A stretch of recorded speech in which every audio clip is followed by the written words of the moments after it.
Hello everyone and welcome back to the channel. As you know, this is the new Pixel 9, one of Google's latest flagship phones, particularly the base model.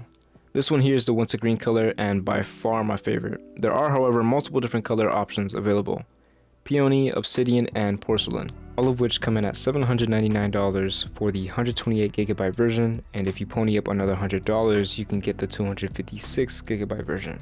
To me, that seems a bit low. For the prices, I would have expected at least 256GB for the $800 and 512 for the $900. Or maybe an expandable storage slot. Anyway, let's talk design.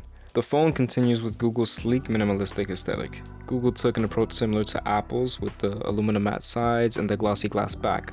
And the build quality is top notch. I mean, the phone is just jaw-dropping beautiful, and it feels great in the hand, but it is a bit slippery, so if you have butterfingers, I definitely suggest a case. And even if you don't have butterfingers, using the phone regularly without one could be annoying sometimes because of the massive camera bump, but only on flat surfaces like on a table or a desk. Moving on to the screen, it's a 6.3-inch Actua OLED display with 120Hz refresh rate, covered by a scratch-resistant Gorilla Glass Victus 2. And it's a beautiful bright screen, peaking at 2700 nits. I had no issues using this phone outdoors on a sunny day. It's really bright. They've also upgraded the under-display fingerprint scan. It's incredibly fast, and I haven't tried any of the new Samsung flagships, but this is by far the fastest fingerprint scanner I've used. As for the internals, the chipset is the Google Tensor G4. It's actually the same chipset that's in the Pro and Fold versions of this phone. It's a chipset built for daily usage and real-world efficiency, not outright power and beating benchmarks. That being said, daily performance is smooth and exceptional, but the chipset isn't necessarily made for gaming on demanding mobile titles. Nevertheless, COD and Genshin are my go-tos for testing, and both performed pretty well on medium settings. I did find that the phone heated up a bit during the time, but nothing unbearable. The phone also comes with 12GB of RAM, and it's running a little behind on Android 14, but it is expecting 7 years of updates. As for the battery, the phone has a pretty big one. It's a 4700 mAh battery capable of charging at 27 watts wired. The phone also has fast charging and wireless charging at 15 watts.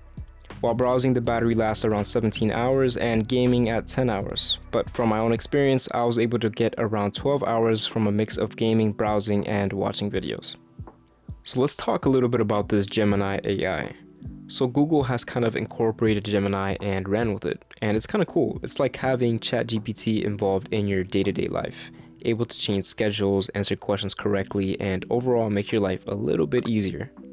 I spent some time asking it to generate certain images and write essays, and it's pretty impressive, although in my experience a bit limited with the images. Another feature separating this phone from its competitors is the ability to edit photos using AI. So far, the Pixel 9 has the best AI editing capabilities that I've used. In addition to these features, the camera itself delivers pretty good results. For the rear, we have two cameras, a 50MP main camera and a 48MP ultra wide. For the front, we have a 10.5MP and you can record 4K with both the front and the rear cameras. I think the cameras look absolutely wonderful. Check it out.